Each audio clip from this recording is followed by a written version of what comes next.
धन्यवाद उद्घोषक कमरेड अनललाई। यो निकै नै भव्य र ऊर्जाशील कार्यक्रमका अध्यक्ष हाम्रो पार्टी केन्द्रीय समितिका सहयोद्धा कमरेड राजकुमार, हाम्रो पार्टीको स्थायी समितिका मेरा सहयोद्धा कमरेड प्रभाकर जनार्दन, केन्द्रीय समितिका सबै यहाँ उपस्थित सहयोद्धा कमरेडहरू, विभिन्न जनसङ्गठनका नेता साथीहरू, अतिथि महानुभावहरू र यो कार्यक्रममा बडो धैर्यतापूर्वक अनुशासित रूपमा र बडो ऊर्जाको साथ उपस्थित सम्पूर्ण प्यारा दिदीबहिनी दाजुभाइहरू, सबभन्दा पहिला त म पार्टीको तर्फबाट र मेरो तर्फबाट पनि तपाईहरुलाई एकचोटि फेरि अभिवादन गर्छु। स्वीकार्नुहोस् क्रान्तिकारी अभिवादन। आदरणीय जनसमुदाय, यो कार्यक्रमलाई भनिएको छ जनप्रशिक्षण कार्यक्रम। यो जनप्रशिक्षण कार्यक्रम भनेर जे राखियो, मैले यहाँ केही घण्टादेखि लगातार कार्यक्रम हेरेको छु, वक्ताहरूका कुरा सुनेको छु, तपाईहरुको अनुहार हेरेको छु, तपाईहरुको शरीरले के भनेको छ, तालीले के भनेको छ भन्ने हेरेको छु, तपाईहरुको कमिटमेन्ट, तपाईहरुको सलाम गराई सबै पनि हेरेको छु।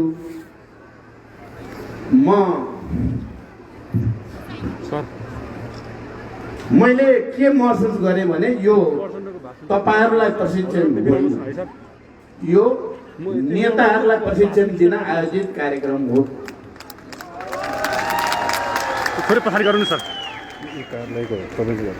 मैले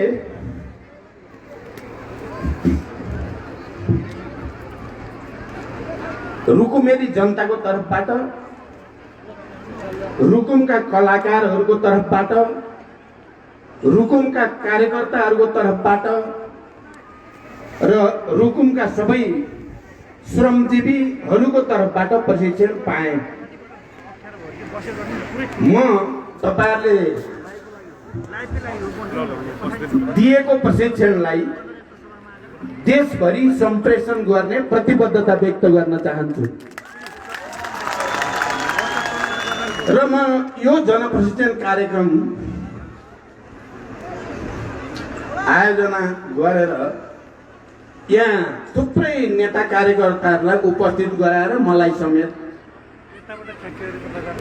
यस किसिमको प्रशिक्षण दिने आयोजक मुख्यतः सहयोगता कमरेड जनार्दन शर्मा प्रभाकर र यो जिल्ला कमिटीका सबै पदाधिकारी र केन्द्रीय समितिका साथीहरूलाई हार्दिक बधाई भन्न चाहन्छु, शुभकामना भन्न चाहन्छु र म सम्मान व्यक्त गर्न चाहन्छु। त्यसकारण मैले यहाँ धेरै भन्नुपर्ने नै देखिनँ। मैले धेरै भन्नुभन्दा धेरै गर्नुपर्ने देखेँ। मैले धेरै गर्नुपर्ने देखेँ। त्यसको निम्ति तपाईं रुकुमेली जनता सम्मानको पात्र हुनुहुन्छ। तपाईहरुले आजको दिन 46 सालको ऐतिहासिक जनआन्दोलन उत्कर्षमा पुगेको दिन चैत्र 24 गते त्यही दिन आयोजित गरेर रुकुमबाट तपाईहरुले सिंहो पार्टीलाई, नेतृत्वलाई एउटा सन्देश, एउटा प्रतिबद्धता, एउटा दिशा निर्देश तपाईहरुले गर्नु भएको छ। यस अर्थमा म तपाई रुकुमेली सम्पूर्ण दिदीबहिनी दाजुभाइहरू प्रति, तपाई सबै आदरणीय जनसमुदाय प्रति हार्दिक बधाई भन्न चाहन्छु र झन् ठुलठुला विजयको निम्ति शुभकामना व्यक्त गर्न चाहन्छु।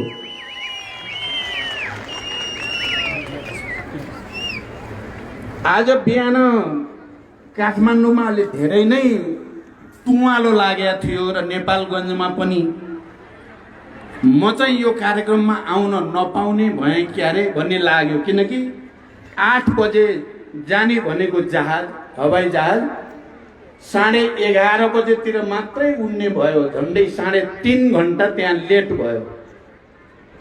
मलाई बडो चाहिँ अप्ठ्यारो महसुस भयो।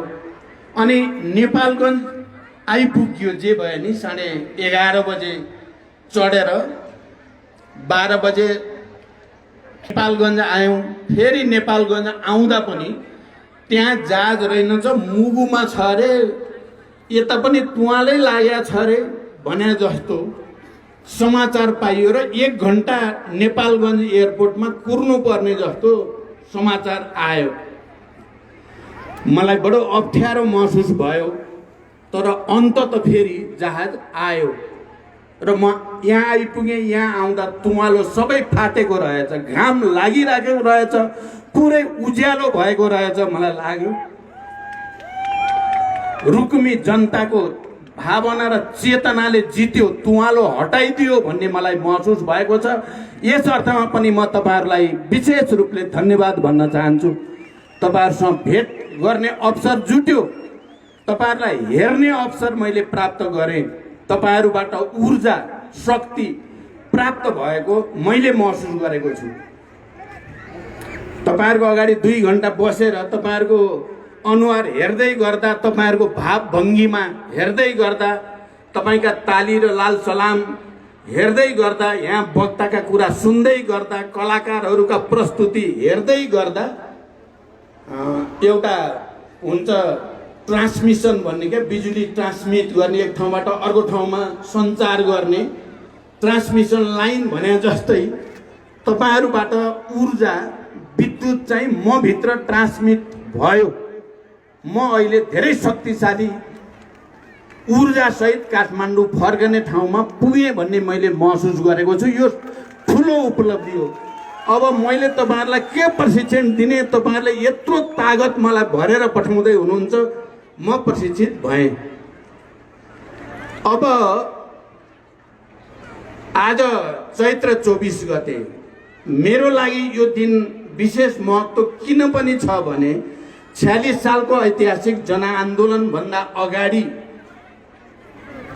झन्डै 6-8 महिना अगाडि मात्रै म त्यति बेला मोटो मसाल भन्ने पार्टीको महासचिव भएको थिएँ, महामन्त्री भएको थिएँ र मेरै नेतृत्वमा संयुक्त राष्ट्रिय जनआन्दोलन बनेर चैत्र 24 गते आम हडताल राखिएको थियो, नेपाल बन्द राखिएको थियो र 46 सालको आन्दोलनको त्यो उत्कर्ष थियो। त्यहाँदेखि यहाँसम्मको यात्रा भनेको झन्डै 32 वर्ष लाग्यो। 32 वर्षदेखि मोटो मसालबाट म पछि एकता केन्द्र भन्ने एकताको पार्टी बनाएर त्यसको महामन्त्री भएँ। त्यसपछि माओवादीको महामन्त्री भएँ। म पछि माओवादी सम्मेलनबाट माओवादीको अध्यक्ष भएँ। 10 वर्षको जनयुद्धको नेतृत्व गर्ने अवसर तपाईहरुले दिनुभयो, मैले त्यसको नेतृत्व गरेँ। मैले त्यसलाई शान्ति सम्झौतामा रूपान्तरण गर्ने अवसर मलाई प्राप्त भयो, मैले शान्ति सम्झौतामा रूपान्तरण गरेँ। त्यो शान्ति सम्झौतालाई संघीय लोकतान्त्रिक गणतन्त्रमा संविधान सभाबाट घोषणा गर्ने ठाउँको नेतृत्व गर्ने अवसर तपाईहरुले मलाई दिनुभयो, मैले त्यसै गरेँ। अनि संघीय लोकतान्त्रिक गणतन्त्रको संविधान जसमा हामीले सोचेको जति सबै कुरा नभए पनि यो देशका श्रमजीवी मजदुर किसानहरूको निम्ति, दलितहरूको निम्ति, आदिवासी जनजातिहरूको निम्ति, मधेसीको निम्ति, मुस्लिमको निम्ति, महिलाको निम्ति समावेशी समानुपातिक प्रतिनिधित्व सहितको थुप्रै मौलिक अधिकारको कुरा गरिएको संविधान हो। त्यो संविधान निर्माणको नेतृत्व गर्ने अवसर पनि मलाई तपाईहरुले र देशभरिको जनताले मलाई त्यो अवसर जुरायो। मैले त्यो काम पनि गरेँ। त्यसपछि निर्वाचनतिर देशलाई लैजानु थियो। मैले देशलाई निर्वाचनतिर लानको निम्ति मधेसलाई, पहाडलाई, हिमाललाई मिलाएर निर्वाचन मार्फत संविधानलाई संस्थागत गर्ने प्रक्रियाको नेतृत्व पनि गर्ने अवसर मलाई प्राप्त भयो। मैले त्यही गरेँ। अब देशमा कम्युनिस्टहरूको एकता आवश्यक छ। अब सबै कम्युनिस्टहरू शान्तिपूर्ण र प्रतिस्पर्धाको माध्यमबाट समाजवादको निर्माण गर्ने, आर्थिक विकास गर्ने, समृद्धि गर्ने र यो देशका जनता सबैलाई विकासको फल दिने, सबैलाई पुर्याउने एउटा ऐतिहासिक आवश्यकता छ भन्ने महसुस गरेर मेरै प्रस्तावमा कम्युनिस्ट एकताको प्रस्ताव अगाडि गयो। वाम गठबन्धन भयो, निर्वाचन भयो, पार्टी एकता पनि भयो। आदरणीय जनसमुदाय, मैले यो कुरा किन भन्दैछु प्रशिक्षणको रूपमा भन्दै छैन। म तपाईहरुलाई एउटा कुरा तपाईहरुको दिमागमा रहोस् भन्ने मेरो अनुरोध छ तपाईहरुसँग। अहिले जनयुद्ध र जनआन्दोलनबाट प्राप्त भएका उपलब्धिहरू उल्ट्याउने षड्यन्त्र प्रतिक्रान्तिकारीहरू, प्रतिक्रियावादीहरू, जाली फटाहरूले त्यो षड्यन्त्र अहिले बढाएका छन्। तपाईहरुले देख्नुभयो, गएको पुस 5 गते संसद विघटन भएपछि मैले त्यसलाई प्रतिगमनको सुरुवात हो, यो प्रतिक्रान्तिको सुरुवात हो, यो जनयुद्ध र जनआन्दोलनले स्थापित गरेका, संविधान सभाले निर्माण गरेका मूल्य मान्यता माथिको प्रहार हो भनेर त्यसका विरुद्ध विद्रोह गर्न मैले देशभरि जनतालाई अपिल गरेँ। मैले देशभरिको जनतालाई अपिल गरेँ। तपाईहरुले सुन्नुभयो होला, मैले यसलाई पुस 5 गतेदेखि फागुन 11 गतेसम्म झन्डै 2.5 महिना आन्दोलन चलाउँदा मलाई थोरै शङ्का थियो के मेरो अपिललाई जनताले फेरि साथ दिने र त्यसरी नै फेरि आँधी बेरी सृजना होला त भन्ने मलाई थोरै प्रश्न थियो।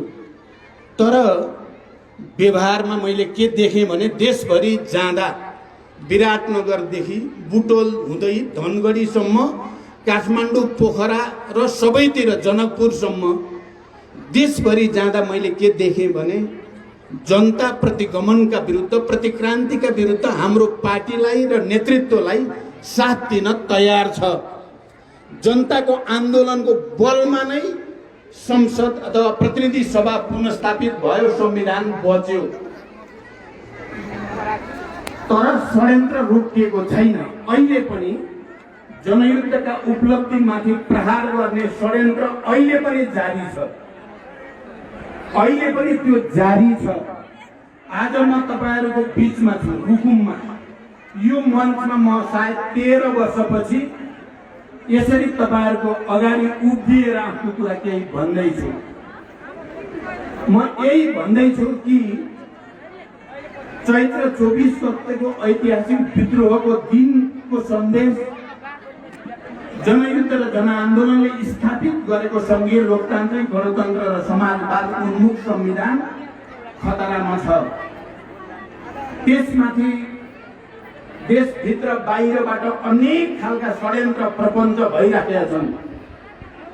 नेपाली जनतालाई फेरि निरङ्कुशताको जाँतो मुनि पिस्ने, नेपालका सबै उत्पीडित वर्ग समुदायलाई फेरि विभेद, अपमान र अन्यायको जाँतोमा पिस्ने षड्यन्त्र भइराखेका छ। हामी त्यसका विरुद्ध लडिराखेका छौँ। मैले भन्न के खोजेको छु भने हामी त्यसका विरुद्ध लडेका छौँ, तर काठमाडौँमा बसेर लडेको लडाईँले हामीलाई प्रतिफल धेरै दिएको छैन। जति बेला हामी जनताको बीचमा गएका छौँ, जिल्लामा गएका छौँ, गाउँघर टोल तल तल हामी पुगेका छौँ, जनताले हामीलाई साथ दिएको छ, हामी विजयी भएका छौँ। जति बेला हामी माथि सिंहदरबार भित्रै चाहिँ चलखेल गर्ने, विभिन्न शक्तिसँग पहिले योसँग पहिले त्योसँग सहकार्य गर्ने, खेल खेल्ने जस्तो भएको छ, हामी हारेका छौँ। म यो पटक रुकुमको यो मञ्चबाट तपाईँ रुकुमेली जनतासँग म के भन्न खोजिराखेका छु भने यो षड्यन्त्र जे हुँदैछ त्यसलाई परास्त गर्ने तागत हाम्रो हिजो क्रान्तिका आधार इलाकाहरू, हाम्रा ती महान शहीद र तिनका आदरणीय परिवारजनहरू, हाम्रा ती बेपत्ता योद्धाहरू र तिनका आदरणीय परिवारजनहरू, घाइते अपाङ्गहरू र हिजो जनयुद्धको बेलामा रगत पसिना बगाएर हामीलाई साथ दिने जनताले मात्रै यो प्रतिगमन रोक्न सक्दछ। म यहाँबाट सिंहदरबारमा सरकारलाई, सिंहदरबारमा बसेर प्रतिगमन गर्न चाहनेलाई म रुकुमेली जनताको बीचबाट खबरदारी गर्न आएको हो। म खबरदार भन्न चाहन्छु प्रतिक्रान्तिकारीहरूलाई। त्यहाँ अघि कलाकारको हैसियतले कृष्ण कणेलले बडो भावुक, उहाँ राम्रो वक्ता पनि हुनुहुन्छ, उहाँले थोरै आलोचना पनि गर्नुभयो। आलोचना गरेकोमा म धन्यवादै भन्न चाहन्छु उहाँलाई। अहिले के भन्न खोजिएको छ भने प्रचण्ड अब कमजोर भइसक्यो, अब प्रचण्डलाई जनताको साथ छैन, अब प्रचण्डले केही गर्न सक्दैन। त्यसकारण यो संघीय लोकतान्त्रिक गणतन्त्र उल्ट्याइदिए हुन्छ, यो संविधान उल्ट्याइदिए हुन्छ, फेरि निरङ्कुश तन्त्र ल्याइदिए हुन्छ भन्ने सोचेका छन् केही मान्छेहरूले। अब प्रचण्डको त्यति तागत छैन भन्ने ठानेका छन् केही मान्छेहरूले। म ती मान्छेहरूलाई भन्नको लागि कि मसँग मेरो पार्टी छ, मेरा नेता कार्यकर्ता साथीहरू छन्, मसँग क्रान्तिकारी जनताको चाहिँ कहिल्यै नटुङ्गिने ऊर्जा शक्ति छ र जनताको साथ छ भन्ने कुरा भन्नको लागि पनि आजकै दिन प्रभाकर कमरेडले भन्नुभयो चैत्र 24 गते जनआन्दोलन दिवस रुकुम गएर मनाऊ। मैले हुन्छ भने तपाईहरुले सुन्नुभयो होला। अब म थोरै समय काठमाडौँ, धेरै समय जिल्लाहरूलाई दिन चाहेको छु। मैले बाँकी अवधि जनताको काखमा फेरि एकचोटि गएर प्रतिक्रान्तिकारीहरूलाई एउटा चुनौती दिने आँट मसँग छ। आज तपाईहरुले दिएको ऊर्जाले त मलाई झन् ठुलो शक्ति प्रदान भएको छ। म कुनै हालतमा झुक्ने छैन, जनताको अगाडि गरिएका वाचा कबुल र प्रतिबद्धताहरू बिर्सने छैन। यही प्रतिज्ञा गर्न पनि म तपाईहरुको बीचमा आएको हो र यो कार्यक्रम आयोजना र मलाई निम्ता गरेर यो सबै प्रशिक्षण दिने तयारीको लागि म प्रभाकर र फेरि एकचोटि सबै कुराहरूलाई धन्यवाद भन्न चाहन्छु। अब एउटा कुरा यहाँ नयाँ छ, म अर्को पटक आउँछु रुकुममा र म रुकुमका केही गाउँहरू घुम्न चाहेको छु। आज जुन यहाँ झाँकीहरू देखिए ती झाँकी देखाउने पालिकामा म एक दिन जान चाहेको छु। यहाँ दुईटा कुरा, एउटा आर्थिक विकासको कृषिको विकासको सहकारी मार्फत या कृषिको त्यस्ता खालका समूह बनाएर आर्थिक विकास गर्ने, जनतालाई समृद्ध गर्ने अभियान जो थालिएको छ त्यो कुरा र अर्को सांस्कृतिक रूपान्तरण, चेतना, हामी सबैका भावना संवेदनालाई पनि समाजवादी बनाएर लिएर जाने, जाल जेल छल कपट षड्यन्त्र बेइमानी जनतालाई हेप्ने, जिल्लाहरूलाई हेप्ने, तल गाउँतिर गएको अधिकार खोजेर फेरि केन्द्रमा लान खोज्ने, यो सबैका विरुद्ध तपाईहरुले आर्थिक विकासको पनि एउटा समाजवादी प्रारम्भिक मोडेल तयार पार्ने र सांस्कृतिक रूपान्तरण मार्फत पनि फेरि जनतालाई प्रशिक्षित गरिराख्ने जुन काम गर्नुभएको छ, म यो मोडेल र यो प्रयत्नलाई म जोरदार समर्थन गर्न चाहन्छु र मेरो तर्फबाट पुरै सहयोग हुने विश्वास तपाईहरुलाई दिलाउन चाहन्छु। मेरो तर्फबाट पुरै सहयोग तपाईहरुलाई हुनेछ। मैले केही समय पहिले रोल्पा गएर म बसेको बङ्कर भित्र छिरेको थिएँ, सायद तपाईहरुले हेर्नु भयो होला। रोल्पाको बङ्करबाट पोहोर साल केहीलाई एउटा सन्देश दिनु थियो, मैले दिएँ। अहिले रुकुमबाट यो मञ्चबाट जनता कहाँ छन् भन्ने कुरा प्रतिगमन र प्रतिक्रान्तिको षड्यन्त्र गरेकाहरूले एकचोटि राम्रोसँग हेरुन्, उनीहरूले बुझुन् जनभावना के छ, जिल्लाहरू के चाहन्छन् भन्ने कुरा बुझुन् उनीहरूले। तपाईहरुलाई थाहा छ गएको माघ 28 गते काठमाडौँमा मैले भनेको थिएँ जनसागर उर्लिएको थियो। लाखौं जनता काठमाडौँमा गएर विरोध सभामा हुँदा मैले भनेको थिएँ आँखा खोलेर हेरे हुन्छ प्रतिक्रान्तिकारीहरूले जनता के भन्दैछन् भनेर। त्यसको सकारात्मक परिणाम निक्ल्यो। हामीले ब्याटल जित्यौं। सर्वोच्च अदालतले वास्तवमा जनताको त्यो भावनालाई र जनताको आकांक्षालाई सम्बोधन गर्ने स्थिति बन्यो। यदि जनता विद्रोहमा उठ्दैन भने सायद के हुन्थ्यो भन्न सकिँदैन। अहिले पनि जनताको तागत बाहेक अरू कसैले पनि प्रतिगमनका षड्यन्त्रलाई परास्त गर्न सक्दैन। तपाईहरुले मात्रै सक्नुहुन्छ। म बरु आज के भन्न चाहेको भन्न समय धेरै छैन। म चाहिँ वास्तवमा तपाईहरुसँग थोरै आत्मालोचना गर्न पनि आएको हुँ। मैले काठमाडौँका अरू पार्टीका नेताहरू देशी विदेशी थुप्रै मान्छेहरूसँग यसो गरे होला कि त्यसो गरे होला कि मैले राष्ट्रप्रति र जनताप्रति दायाँ बायाँ त कहिल्यै गरिनँ। राष्ट्र र जनताको हितप्रति दायाँ बायाँ त मैले गरिनँ, गर्ने पनि छैन। म माथि हजारौं शहीदहरूको, हजारौं बेपत्ता योद्धाहरूको, हजारौं घाइतेहरूको बोझ मेरो टाउकोमा छ। म दायाँ बायाँ सोच्नै सक्दिनँ। तर यस बीचमा मलाई दुःखमा बचाउने, मलाई सहयोग गर्ने, जस्तो सुकै अप्ठ्यारो पर्दा पनि प्रचण्ड भनेर हिँड्ने नेता कार्यकर्ता अलि ओझेलमा जस्तो, अलि जाली फटाए जस्ता चाहिँ अलि चाहिँ तिनले भाउ पाए जस्तो चाहिँ भयो।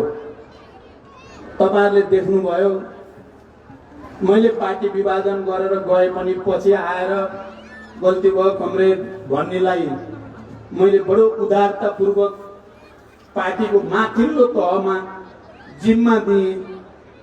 मेरो गल्ती भयो भनेर मलाई गद्दार भन्नेहरू त्यति मात्रै होइन, 70 को चुनावमा म माथि बम प्रहार गर्ने, म केही सेकेन्डले मात्रै बचेको थिएँ। ती बम प्रहार गर्ने साथीहरूलाई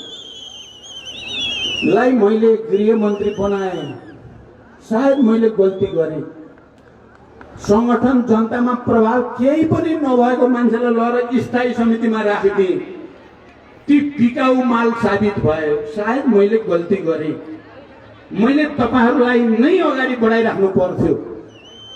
पार्टी प्रति, लाइन प्रति, लिडरशिप प्रति, नेतृत्व प्रति ईमानदार दुःख गरेका कार्यकर्ताहरूलाई नै मैले प्रत्येक नियुक्तिमा या पार्टीमा पदोन्नति गर्दा या मन्त्री बनाउँदा त्यस्तालाई बढी प्राथमिकता दिने पर्नेमा मैले अलिकति गल्ती त गरेँ। सोझा सिधा शहीद परिवारहरू अलि ओझेलमा परे जस्तो, हिजो जनयुद्धमा त्यत्रो त्याग गर्नेहरू कता कता पार्टीको नजरबाट अलि छिपे जस्तो, फटा टाइपका मान्छेहरू चाहिँ हेडक्वार्टरलाई घेराउ गरे भने जस्तो जो देखियो, म त्यो आत्मालोचना पनि तपाईहरुसँग गर्न आएको। अब म त्यस्तो गर्दिन।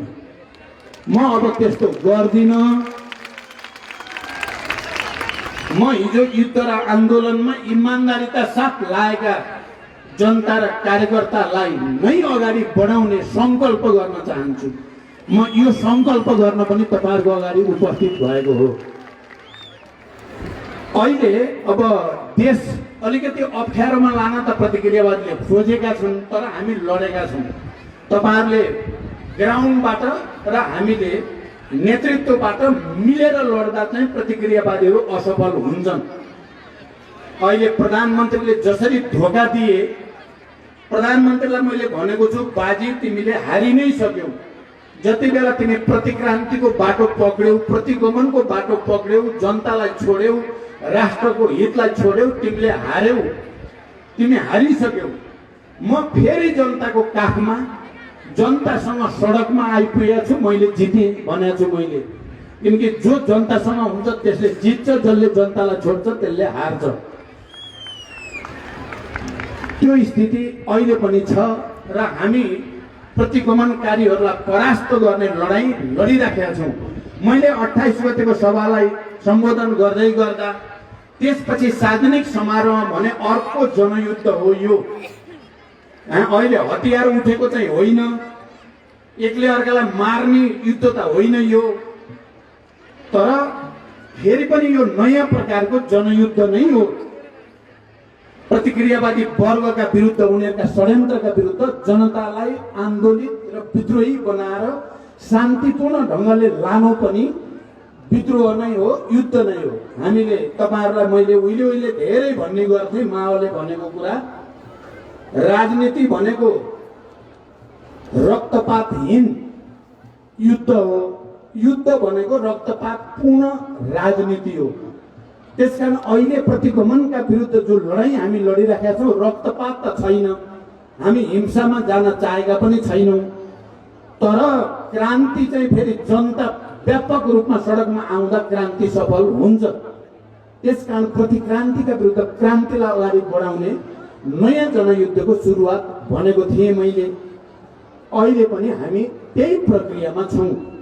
अहिले भर्खर यो कर्णाली प्रदेश जनआधारको दृष्टिकोणले, हाम्रो पार्टी कमिटीको दृष्टिकोणले हाम्रो राम्रो बलियो किल्लाभित्र पर्छ। रुकुम यो प्रदेशको अग्रणी भित्र पर्छ, अग्रिम मोर्चाको रूपमा छ। यद्यपि यो सँगै हिजो आधार इलाकामा जाजरकोट, सल्यान जस्ता जिल्लाहरू पनि सँगै छन्, अरू पनि छन्, तर यो अग्रणी थापित भएकै छ, जनयुद्धमा पनि जनआन्दोलनमा पनि। अहिले प्रदेशमा हाम्रो सरकार थियो, हाम्रो सरकारका विरुद्ध अब अन्तिम रूपमा त्यसलाई अपदस्थ गर्ने कोसिस भएको छ। म आफै लागि पनि राखेको छु, सकेसम्म हाम्रो नेतृत्वको सरकार बचोस्। हामी अहिले पनि छलफलमा छौँ, यो कार्यक्रम पछि पनि हामी लाग्छौँ, तर यदि सबै मिलेर अपदस्थै गर्ने बन्यो भने पनि हामी अपदस्थ हुँदैनौँ। हामी प्रमुख प्रतिपक्षको रूपमा जनताको साथमा बसेर फेरि केही समयभित्रै सरकार कब्जा गर्ने ठाउँमा हामी पुग्नेछौँ, यो विश्वास म तपाईहरुलाई दिलाउन चाहन्छु। राष्ट्रिय रूपमा पनि हामी विजयी हुनेछौँ। आजको यो कार्यक्रमबाट तपाईँ रुक्मेली जनताले जो सन्देश दिनुभएको छ, मैले अघि नै भने, यो सन्देश देशभरि जानेछ, यो ऊर्जाले नयाँ गति दिनेछ। यो विश्वास सहित एकचोटि फेरि तपाईहरु सबैलाई बधाई र सफलताको शुभकामना भन्दै बिदा हुन्छु। धन्यवाद। अभिवादन।